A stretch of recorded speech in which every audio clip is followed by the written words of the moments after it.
HP and Cisco wage war for the data center. And IBM may be kicking the tires on a takeover of Sun Microsystems. This and a lot more on the High Tech Countdown.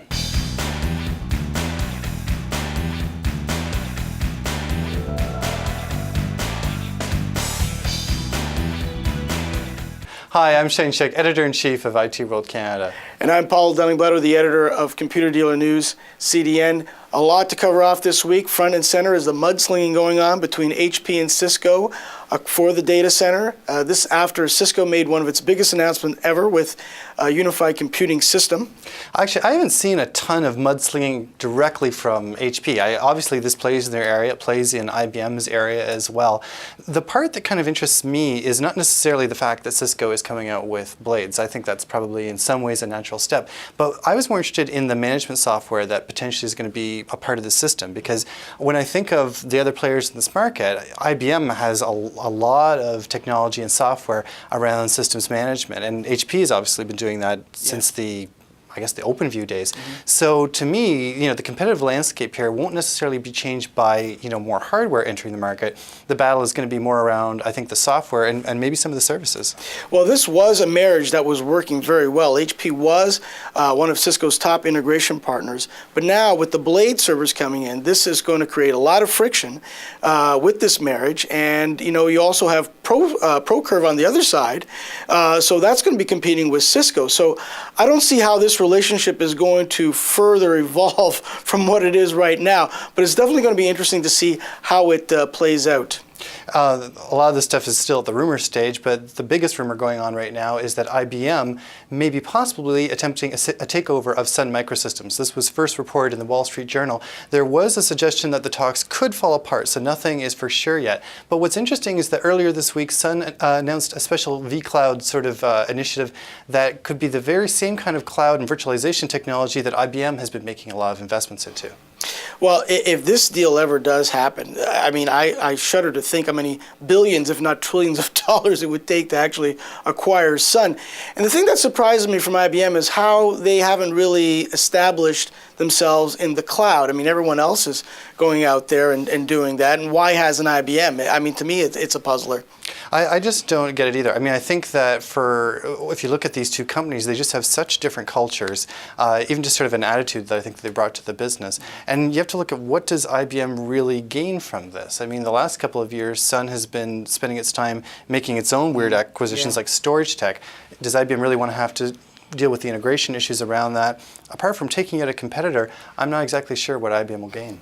Yeah, well, let's go back to Cisco for a second to talk more about the unified computing strategy. And besides upsetting HP, they managed to get Microsoft, EMC, Intel, VMware, and many, many other big players to support it. All the big heads of these companies were at the announcement, and to me, this may have some legs in virtualization and further on in the data center with hardware, software, and other computing needs. Well, the thing is, I don't think anyone at this point could afford to just completely ignore Cisco. I mean, it costs nobody anything in order to announce that they'll be a part of the kind of overall vision for this. I mean, a couple of months ago, you probably would have seen, even Nortel offering to have some complementary technologies that could be a part of that. So, I think that cooperation is usually kind of the cornerstone for the industry when it suits the player involved. Whether you'll still see, the Intels or the HPs, kind of getting together on this, that's a question that still hasn't really been answered. And if you remember, Shane, just maybe a year ago, there was some friction between Microsoft and Cisco over unified communications, and they managed to iron that out. And maybe, who knows, maybe they might be able to iron it out with HP as well. Maybe. Ottawa has signaled it wants to accelerate the spread of advanced wireless broadband into the country. Industry Canada called for consultations with holders of licenses on whether it will force them into delivering more flexible mobile wireless services.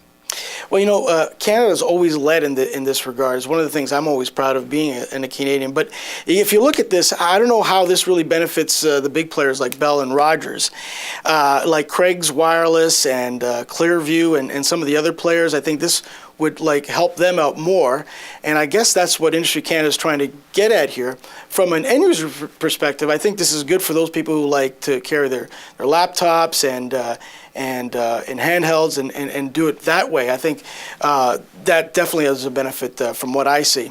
I can't think of a time where Industry Canada has gotten involved in this kind of stuff where there's been any tangible major business benefits. I mean, today they talk about doing consultations. A couple of years ago, they would have set up a royal commission. You know, maybe it'll have some benefit, but talk to us in 6 months. So there's a buyer for the much maligned 750 stores. Used to be called the Source by Circuit City, and it's none other than Bell Canada. In a real shocker, they've bought up all the stores, and by the end of this year, they'll be called the Source by Bell. Now, if you recall, in the States, Circuit City went bankrupt and took down the Canadian operation with them.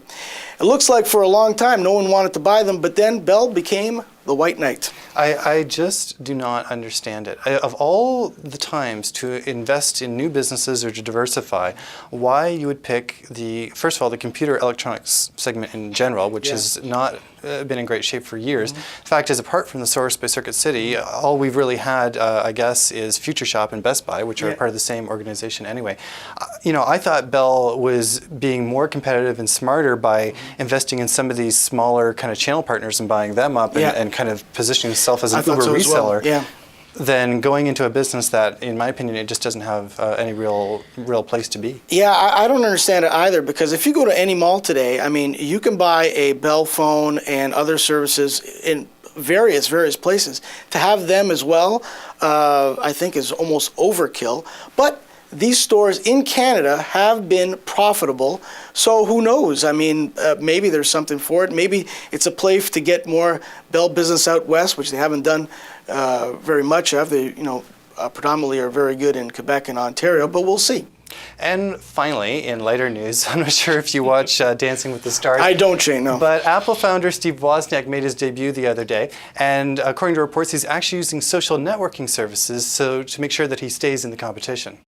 You know, I don't know what kind of a dancer he is, but if you recall, after his plane crash, he had some brain damage, and to actually get back into the swing of things, doing Dancing with the Stars, going up against football players and actresses and what have you, I got to commend him for that. And I think this is a potential social networking bonanza.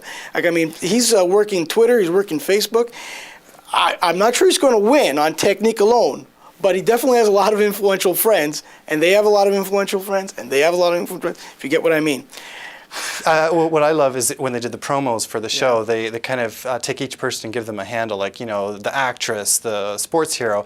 And when it got to Steve Wozniak, it was something like the math genius. They couldn't even actually say that he was in computer science. But to me, for somebody of that geekitude and kind of legendary nature in the IT industry, the fact that he can get on a show like this, that he can become for a little while a household name, he's already won. Well, I hope he does, for our sake. Anyways, well, that's all. On that note, that's all we have. That's all the time we have for High Tech Countdown this week. Make sure to click on next week for more. I'm Paolo Del-Nibletto from CDN Computer Dealer News, and I'm Shane Schick from IT World Canada. Thanks for watching.